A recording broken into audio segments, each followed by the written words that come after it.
Hello, hello, hello, and welcome to another episode of Relationship Topia, where we are talking about all things relationships. Listen, we're talking about your relationship with God, your relationship with yourself, and your relationship with others.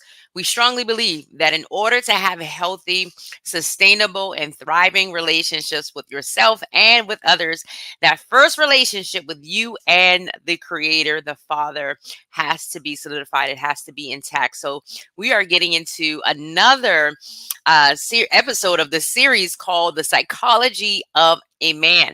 I am one of your hosts, Dr. Terrell Ravenel, and I am the owner, founder, visionary behind Wives Who Win, helping wives to win in their marriage and transform so that they can be in a position to transform other relationships around them. I have my co-host here, Jill Bullock. Jill speaks truth, who's going to introduce herself and who she is out in these relationship streets.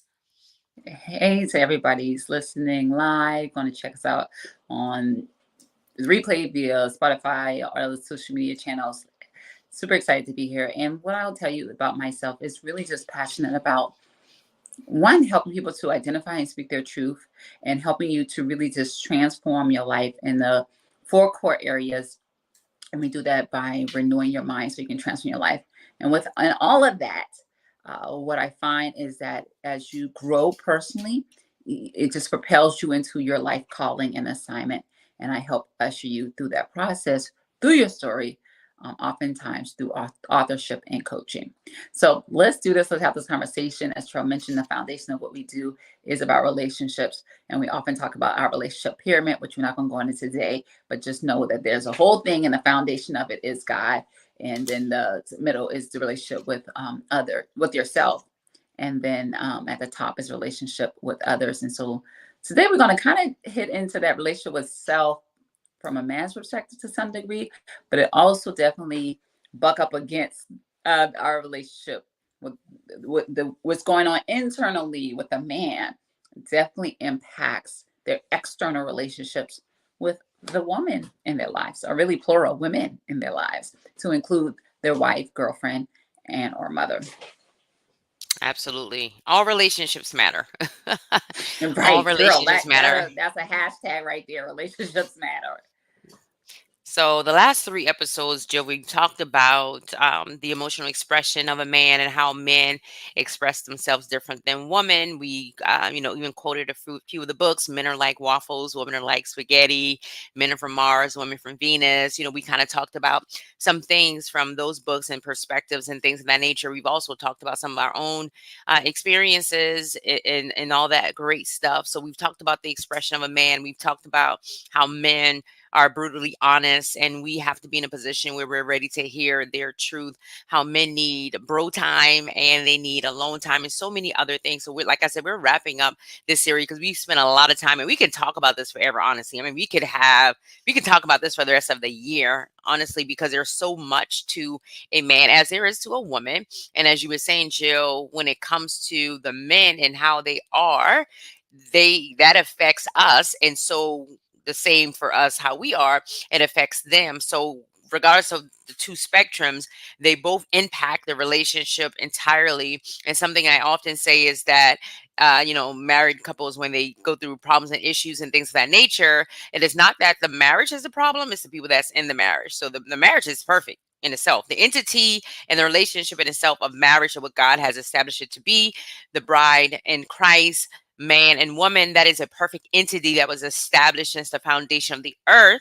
However, the issue therein lies when the two persons in the marriage relationship have the baggage, have the issues, and have the things that they have going on. And we see that even in Genesis chapter 3, the fall of man. They were perfect before sin came in. Hello, somebody. The marriage is perfect. It was a perfect establishment, if you would, before sin came in and caused havoc. So today we're going to try to get into two major topics of the psychology of a man. One is the toxic masculinity, and then the other is just talking about men's mental health. And we don't want to rush it, but we do have a time frame that we like to stay into. And I'm just going to quickly give the definition, Jill, of what I found as it relates to the toxic masculinity of a man, and then we can get into it. So based on the definition I found, toxic masculinity refers to a set of attitudes, behaviors, and societal expectations that promote and enforce harmful traits traditionally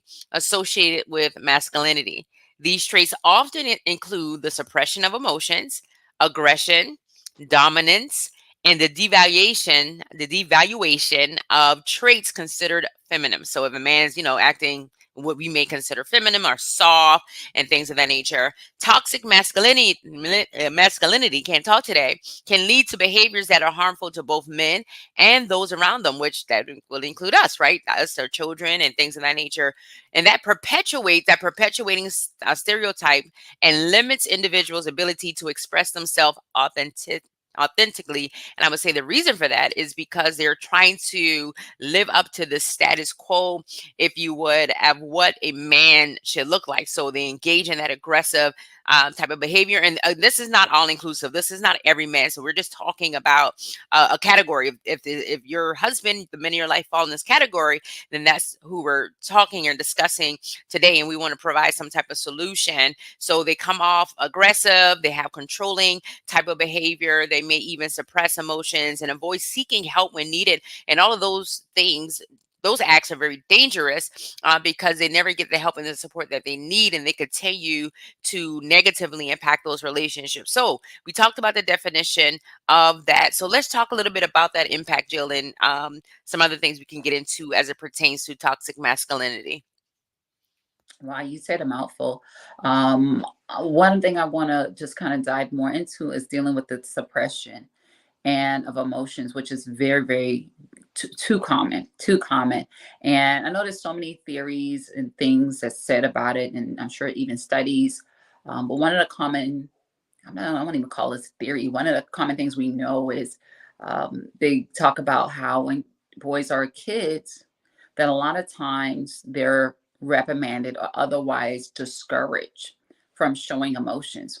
Honestly, I don't even think, at least to speak for the Black community, I don't even think that's exclusive to males.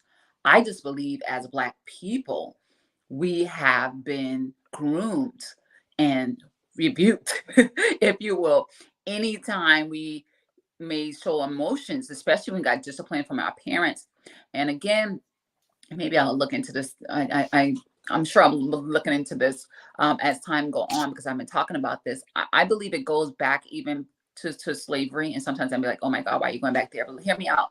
And I say that because as I'm thinking about it, Black people being abused, whipped, and all of these things, and I'm imagining in those times we, being a proud people, didn't want to show a sign of weakness. So even in those brutal beatings or otherwise things, a lot of times we'll hold a straight face and like, you ain't gonna break my spirit, you ain't gonna break my soul, you're not gonna see me weak, you're not gonna see me hurt or vulnerable. And I believe over generations, this type of pride, this type of unbreakableness, this type of I'm standing firm on who I am and you're not going to see me sweat, has perpetuated itself on to generations, and now I'm going to our kids. Because I mean, how many times I know at least a time or two, maybe a time of 10, when I've gotten reprimanded or disciplined, or my mom or dad told me don't do this, don't do that, and whether them or somebody else say, oh, don't you cry, what you crying for, what are you crying about? Like, it was always like, you didn't, we somehow as a society have revoked the card of being human, and oftentimes telling people don't do this. And I say this, yeah, and I don't want to just seem like, okay, it's just a man. And I know we're talking about the psychology of a man, but I even want to say as a woman, I felt that way. And for years, I didn't cry. And for years, I pride myself on, oh, I haven't cried in a decade. And thinking it's something to celebrate. But as I started to really tap in and tune into my emotions, I start to now, maybe this is a extreme view, feel like not tapping into those emotions, not expressing healthy emotions and a wide range of emotions, to include being angry, to include crying, is a level is unhealthy, because when you don't do that and you just sit there and suppress, it can lead to an implosion, because you're just allowing this buildup and you're never having that time to blow off steam.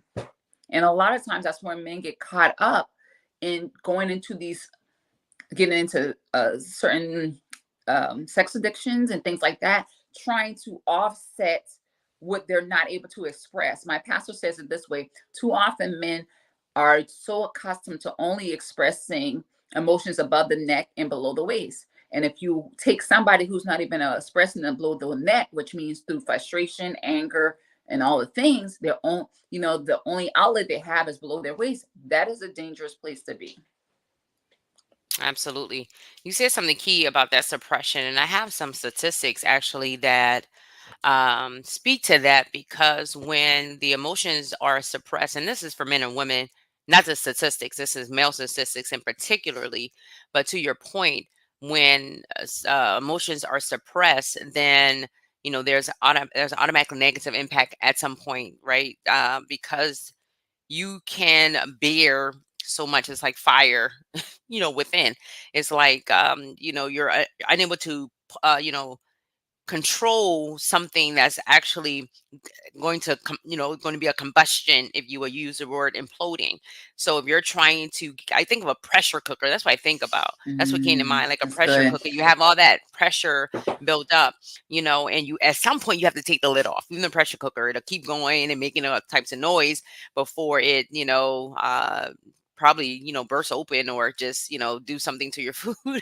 I just remember, our sister got attacked by a pressure cooker. Anyway, let me get on topic. Okay, so I think about the pressure cooker and how, in a man's mind and emotions, if those things are not shared and impressed. So, even with that, Joe, we have to give men room to be able to share. We talked about that before, like giving them that safe place to land, giving them that safe place to talk, and making sure that the environment is conducive to healing. So when it comes to suppression, there's some statistics that speak to suicide rates and toxic masculinity overall, and how, when the suppression is there, because they don't want to really express themselves, because expressing myself means that I'm a sissy.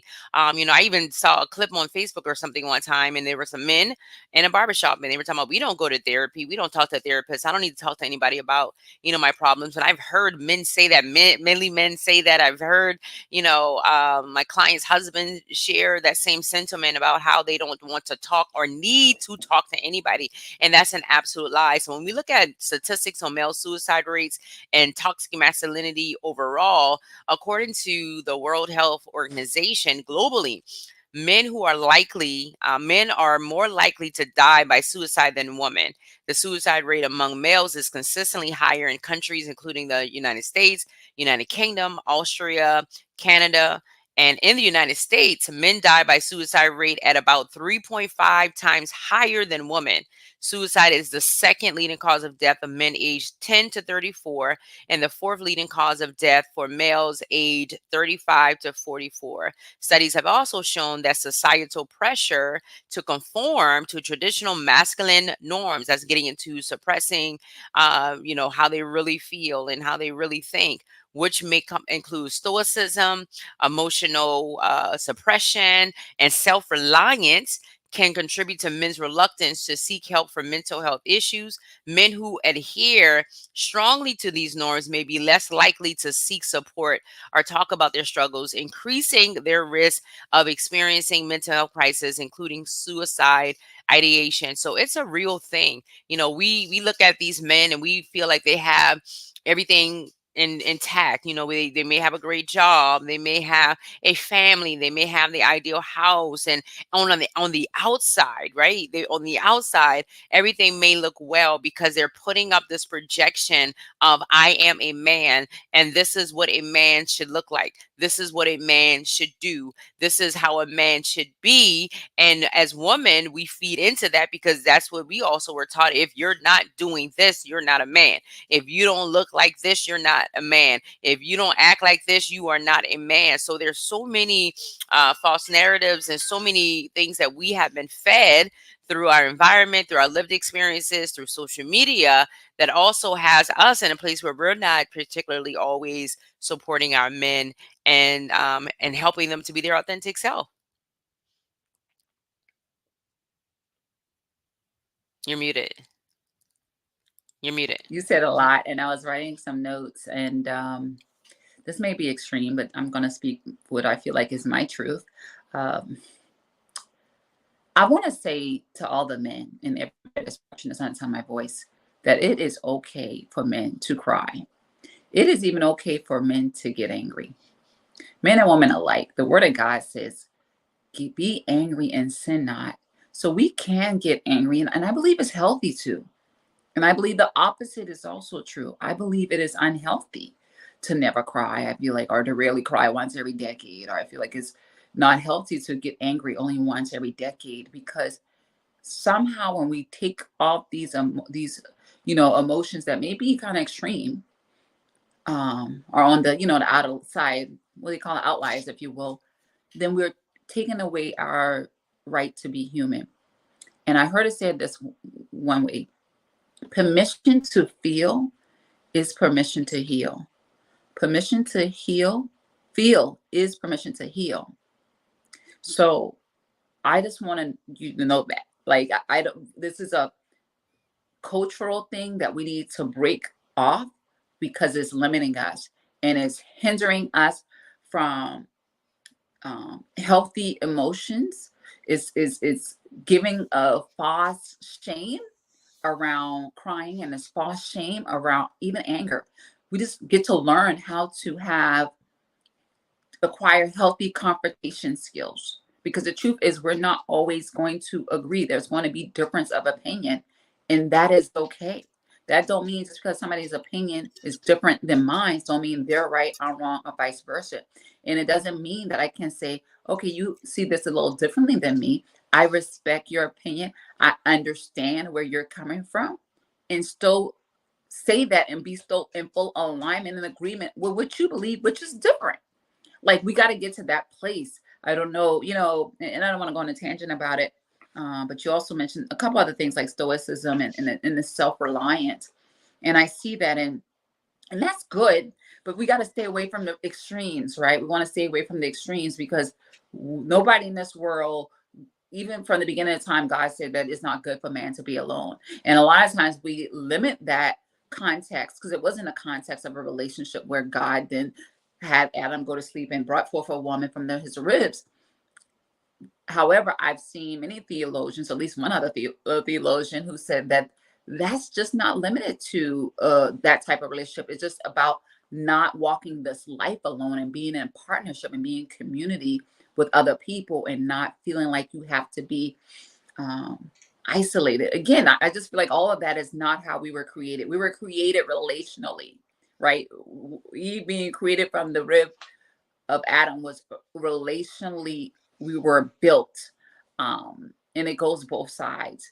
And so we get to show up in that way, and embody it, and don't see it as weakness. Like, we need to get that out of our vocabulary, that crying is weakness, that anger is weakness, or otherwise somehow being out of control. No, get angry.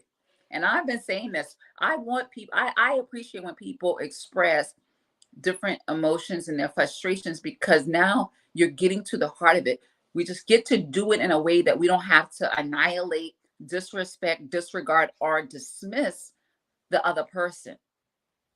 And that takes some work, because a lot of times we don't have those skills. It usually is from 0 to 100, and we're blowing a head gasket, or what we call in the emotional field, in emotional intelligence, they'll call it becoming emotionally hijacked. We can become angry and we can be sad without totally losing our head.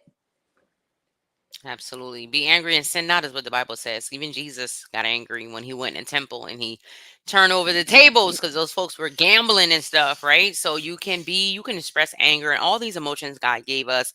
All these emotions are valid and they have their place. And we have to learn that. And I feel like as women, we can do a better job of supporting our men and giving room for those emotions. So I want to just share just a few ways on how men can challenge and unlearn these toxic masculinity by taking some proactive steps to fostering healthier expressions of masculinity. So men, if you're hearing, please write these down. Please share with your men's circle. If you have others that you want to share with us, please write to us and let us know, because we would love to share those with other men. We are two women talking about some issues and some challenges, if you would, with men. And I believe that we can talk about this subject because we have the experience, we have the passion, we have the lived experience and the education behind it. However, we still would love to get a male's perspective in this. So a few things here is promoting empathy. As men, practicing active listening and seeking to understand other people's perspectives and emotions. Along with that, cultivating empathy by putting yourself in someone else's shoes and considering their experiences and their feelings, and also challenging that stereotype and bias. You have to be comfortable within yourself to challenge the status quo. I know this is what I saw my father did. I know this is what I saw my grandfather did, or this is what the men around me have done. But is this really the truth? Do I really have to live up to what they said? Is it really bad for me to cry? Do I look like a sissy or a punk? I'm just saying the words that's used, or faggot or whatever they use. And I'm not trying to negatively be a negative. I'm not trying to express anything negative here, but I'm just speaking the words that I have heard people say when men express their emotions. Number two, developing emotional intelligence. Joe, you just talked about that, right? Acknowledging and validating your own emotions without judgment or suppression. So being in a place where you can validate your own emotions, and like, it's okay for me to feel like this. It's okay for me to feel sad. It's okay for me to feel hurt. It's okay for me to get in touch with what I'm feeling and what I'm experiencing right now. It doesn't mean that there's anything wrong with me per se. It doesn't mean that I'm less than a man or anything of that nature. And along with that, just learning to identify and express a wide range of emotions in a healthy and a constructive manner. And you may need some support in doing that because, as you stated, Joe, most people, men and women alike, are not able to do that on their own. We don't just wake up and say, okay, today I know how to express my emotions. It takes work, it takes continuous work. Even if I've done 20 years of work, I'm still working, right? 20 plus years. It's not you do the work and then that's it, because there are new developments, there are new things that happen, there are new instances, there are new tragedies, challenges, and adversity. So we have to always be in a position of learning and growing. And then also, under developing emotional intelligence is building emotional awareness by reflecting on how you feel, how your feelings influence your thoughts, your behaviors, and relationships. So you have to be in a place, okay, and to say, okay, how are my thoughts influencing what I'm doing right now? How are my behaviors influencing, how are my feelings, I'm sorry, influencing my thoughts right now? How are my feelings? What I'm feeling right now, I feel sad. So how is that automatically and directly impacting my thoughts, automatically and directly impacting my behaviors and also relationships? Number three, building respectful relationships. So prioritizing mutual respect, mutual consent, mutual communication, all the relationships that you have. Number four, seeking support and growth. I know men, and particularly not all men, but a lot of times men do not seek out those support systems. Women do a great job of having all of these support systems. We have all this woman empowerment. But Jill, I've never seen, I mean, correct me if I'm wrong, but I don't think I've ever seen like a men empowerment group, because men, again, that toxic masculinity and feel like we don't need to be empowered.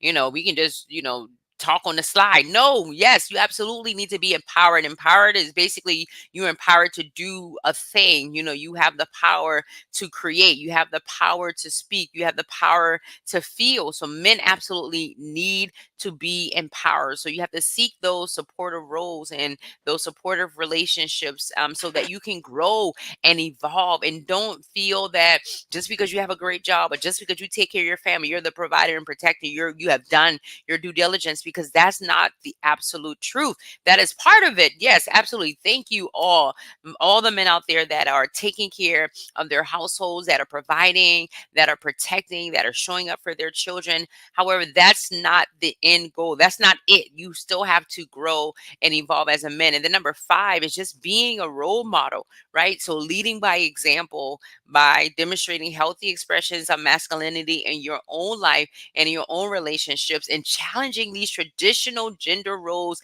and stereotypes. Yes, we have to challenge these things and be honest and say, you know what, I understand why you're that way. I understand why you say that may be right, but I don't necessarily agree with that. And I want to go in a different direction because I don't feel that that's supporting me. I don't feel that that's serving me. So I feel like doing those 5 things, and I'll go over it again. Number one is promoting empathy. Number two is developing emotional intelligence. Number three is building respectful relationships. Number four is seeking support and growth. And then number five is being a role model. So I believe that's how men can unlearn and challenge those status quos of what masculinity looks like. Wow, that's a great list. And I just want to say some things that I think could just like fit underneath like sub points, if you will. So you say showing empathy. Well, I guess that doesn't really fit what I was thinking, but absolutely, which is just, trying to put yourself in other person's shoes. But if I could add rather a sub point or addition to that, I would also say not just to the empathy, but the notes I wrote here is one, normalizing talking about your emotions. Mm, And again, I'm saying this for men, but I'm starting to realize because there is a big conversation that's happening, and it's a controversial conversation that, oh, well, all these women are alpha women and they're masculine and they're demanding this and they're independent. And depending on how you define feminine and masculine roles, because we all have feminine and masculine energy, there may be some women that have more, that maybe have masculine energy, whatever the case may be. However, we don't want to ridicule, outcast, or ostracize, or otherwise even put down those women, because a lot of times women have acquired these skills because of overcompensating for a man not being there. So I'm saying this again for men normalizing talk about feelings, but I also sometimes find that that's the same case with women. And it really boils down to this thing called vulnerability. And vulnerability, according to me, is really our ability to express emotions that's showing hurt, pain, discomfort to another person without hiding or otherwise concealing, suppressing those feelings. And it's only in that place where we can have honest, authentic, and genuine connection with other people. Otherwise, it all just becomes superficial. And we're really, listen, let me say this. When we don't share our true emotions, it is in itself a level of misleading. And even if I hate to use the D word, which is, it's kind of deceptive. You're not being honest about what you're feeling. And so you rob the other person the opportunity to provide you empathy and to take some type of corrective measure to address the issue. And this is kind of what leads to the overall breakdown of relationships and ultimately families and homes. And so we get to have this, I like to call it hot communication, honest, open, and transparent about how we're moving and how we're speaking. And also sends me back to something I said earlier, but I want to say it again, which is that whole thing of crying is being human, is a human expression. That's what I wrote down. Crying is a human expression. Just as being angry is a human expression, doesn't have to be attached with anything, no negative connotation. And one other thing I was thinking in my mind, because I'm thinking like, if a man's like, girl, you telling me to cry, and what if I cry in front of my lady? Like, she may think I'm weak, or she may attack me. And that may happen, and she may say something negative like, oh, you weak because you're crying. That could have really literally happened. But in that moment, I'll tell you, you're doing two things right. You're expressing, you're showing, demonstrating emotional intelligence, and you're demonstrating social intelligence. And social intelligence is where we have a level of self-awareness and awareness of others. And we're showing this level of vulnerability and able to show our true selves to others without fear of judgment. And if that does happen, in that moment, you can correct her and let her know that crying is not a sign of weakness, is a sign of being human, is a sign of being genuine, is a sign of being vulnerable, And it's really a sign. Come on here. How about this one? It's a sign of maturity. It's a sign of maturity. One thing, my pastor Battle, he's a minister, a pastor of a mega church. I remember seeing photos of him at his, I think it's like his 25th anniversary, and he, like, the tears were streaming, and they had him on live camera, and captured those moments. And I love that they shared that with us in church on Sunday, that we could see strong black man, no feminine energy, no homo, all the things. Strong black man, extremely masculine, extremely alpha, like just letting it pour, letting it rain, and it's okay. So I've done beat that horse. So if you don't get nothing else, hopefully you get that today. Absolutely. And the women, I feel like, can share in that with those men. So with that said, we can segue into the mental health aspect and dive into that a little bit, because we know just overall, not just men's mental health, but mental health in the Black community, there's some stigma and barriers to that, which causes men not to address that. We know that traditional gender norms discourage men from seeking help for mental health issues, leading to underdiagnosed treatment or under treatment and things that they may need. Because again, if there are some mental health issues or concerns, then men are not necessarily the first in line to say, hey, there's something wrong. So we need to talk about this overall, and not necessarily here, because this is an expansive conversation that's going to be ongoing just in community overall. But we have to start talking about, Jill, the importance of promoting mental health awareness among men. I know some people out there like Trey Kearney does a great job talking about Men Heal Too, or is it Men Heal Too? Or Men Needs Healing, Um, something of that nature. But we have to normalize help. I think it's men hurt too. Healing, Men it's healing hurt too. time. Men hurt too.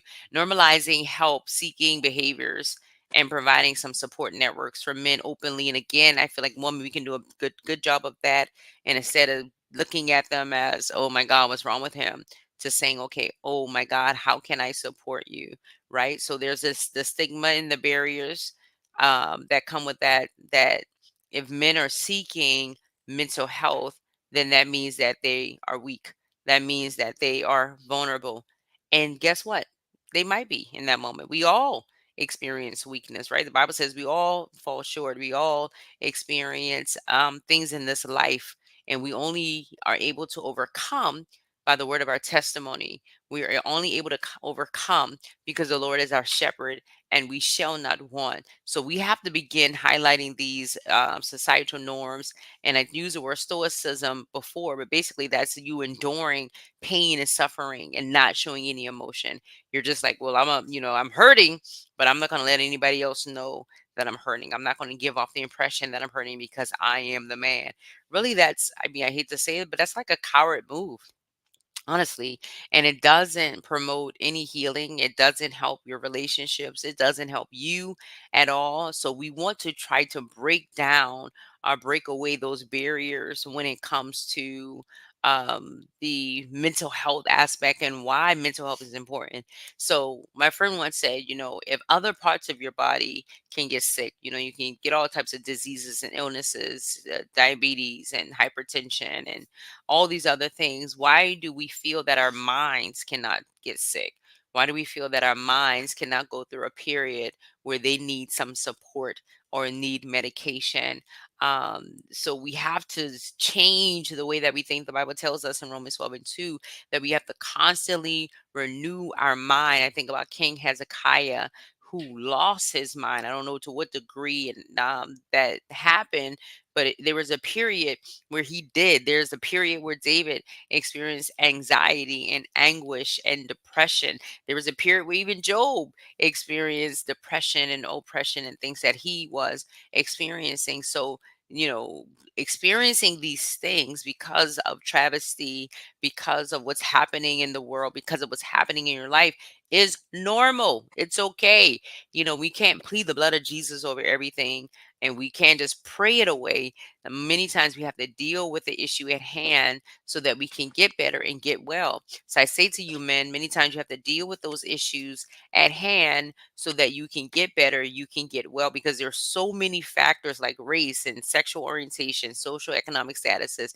All these things intersect with gender and help shape men's experiences, and it helps shapes their mental health. So men have to be in a place where they're willing to take the lead of their own life, of their own mental health, so that they can be better, not just for themselves, but those that are around them. So if you're saying that I love my family, I love my wife, I love my children, to me, I feel that there's nothing that you should not do to make sure that you're well, to make sure that you can show up fully and you can be present, and you can be active mentally, emotionally, physically, spiritually, and financially. And in order to do that, you have to get some support. Absolutely, absolutely. I was trying to write down a little analogy when you were talking because I'm like, okay, therapy is to humans what with maintenance, your auto maintenance is to your car. And when we start looking at it that way, it's powerful.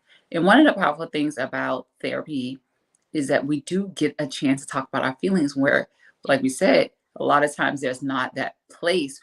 And let me say this, because a lot of times people say, oh, you got to create a safe space. That's what they tell women, that we got to create Mhm. space. But I want to tell men, and I heard someone say this recently, is like, you don't have to wait for your woman or any woman to create, quote unquote, a safe space for you to share.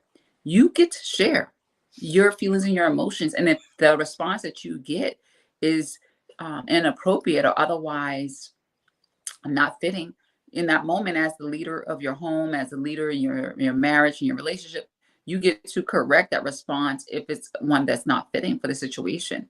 And I will say, I've seen in some cases men say it's not a safe space, but it's just because of their own internal fears and not wanting to be accountable, that they don't share that information. And it's not necessarily any ties to the person that's across from them. It's a personal struggle because of these beliefs and cultural norms that has been bestowed upon them, that holds them back from living in their truth.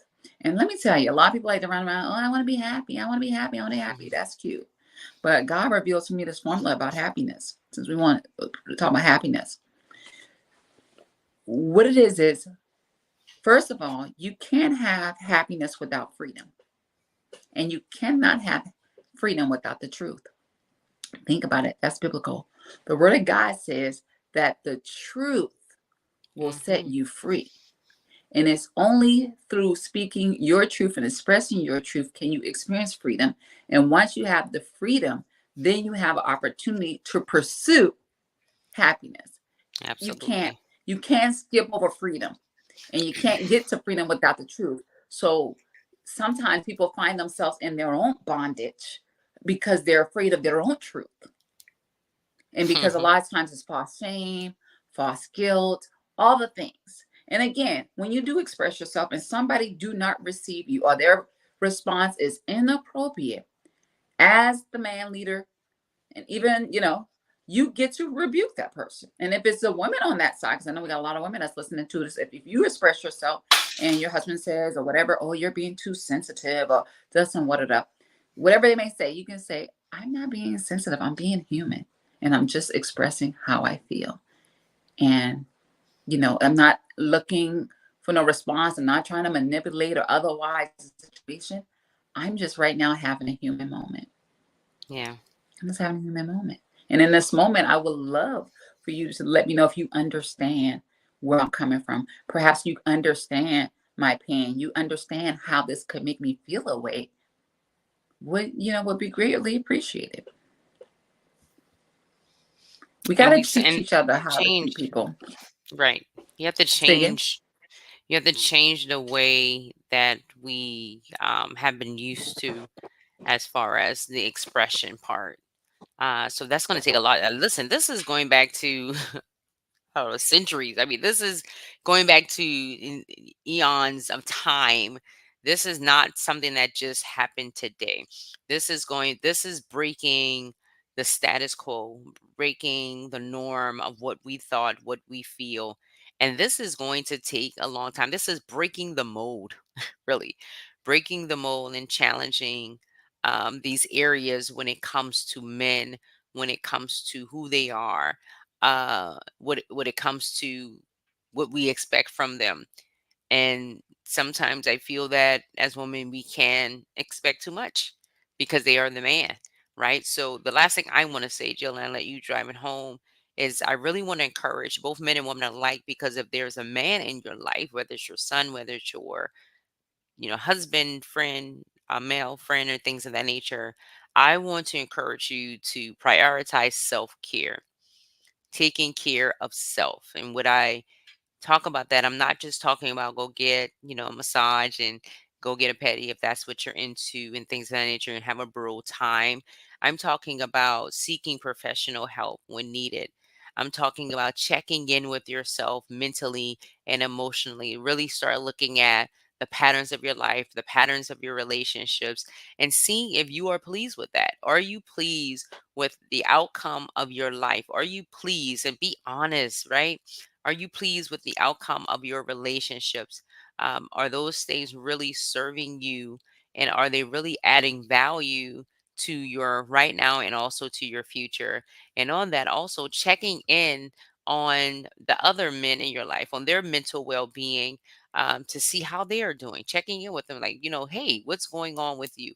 And when you see certain things in there, with your male friends, counterparts, and things of that nature, being able to just do a check-in, a drive-by, if you would, to say, hey man, I'm just checking on you, seeing what's going on. I haven't heard from you in a while. Last time we talked, you seemed like you had a lot of things on your mind.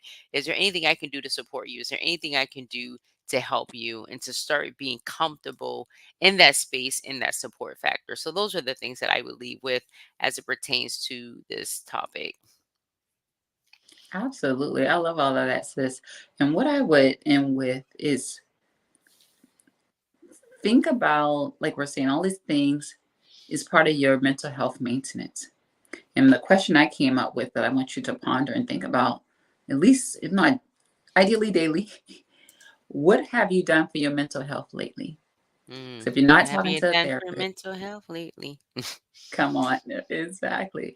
If you're not talking to a therapist, if you're not taking time to journal and reflect on your feelings and emotions, you're not expressing it to anyone, my question down lies is what have you done for your mental health lately?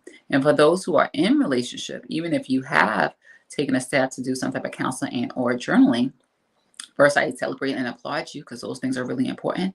But also make sure work on building the gumption, courage, whatever you want to call it, to share, to start showing a little bit of that vulnerability with your partner and the women in your life. Like, we got to change this narrative because there's just so much within our culture and history, family, all the things. And the change is going to begin with you. Change begins with you. So let's do this. Let's show up better. Let's show up. Let's put the pride aside. Let's put the false shame, the false guilt, old cultural norms that has Embarrassment. tried to rob us of our humanity, Yeah, and stand in who we are, and understanding that there's actually strength in these things and not weakness. Is maturity, is wisdom. absolutely. Oh my God, I just thought about something to leave us on. Jesus wept. And did. He showed emotion all the time. He showed emotion all the time. And he is the greatest example that we can follow. And he's a guy. So, men, get to know Jesus. So you'll Okay. know, he has authority, all power and all authority, but he also he was fully man and fully human and fully spirit as well. So yeah, he experienced a lot of the same things that you all are experiencing today. So we can definitely utilize him as an example. Good stuff. Well, this has been an amazing series. I think this is like one of our first series that we've done, We want you guys to be hopping in our DMs, hopping in to our direct messages, commenting down. Make sure you do a review on our podcast as well. So take a time to do a review on iTunes and on Spotify. And love for you to engage and let us know what other topics you want us to hit. Some of them will be a one off, and some of them will be a series, depending on how many levels and layers we have to peel back. And queue up your personal questions because that's coming. We're going to find a way to integrate answering your questions right here to provide some feedback and just to help navigate you through some of life's most challenging moments. Again, I'm not a counselor. I don't profess to be, and I don't play one on social media. But I do come with, I think combined we have overall God. And I think we're over 60 years of combined experience as it pertains to relationships and from a biblical perspective. And so we do want to impart the wisdom and knowledge that we have, coupled with other things that we studied and just to try to support you in your journey so we can be better. And we're still learning. You know, our doesn't mean that we're not trying to be this perfect mold because life is lifing and things happen. But the thing is, we're all God. That's the goal. Is to like, are we doing this God's way or the world's way? And Mm, that doesn't mean everything's going to end up perfect in the way we want it, but we will be in His will. That's the goal. So until next absolutely. time, peace and blessings. We'll see you on the next episode. Invite a friend, share this, don't keep it a secret. Have a great And day. grab Trey's book, "Do Men Hurt Too." You should be able to find it on Amazon. It's Trey Kearney, and it's "Men Hurt Too." I was trying to find it, but we'll put it in the show notes so you can find that book, that resource. Perfect. Until All next righty. time, peace and blessings.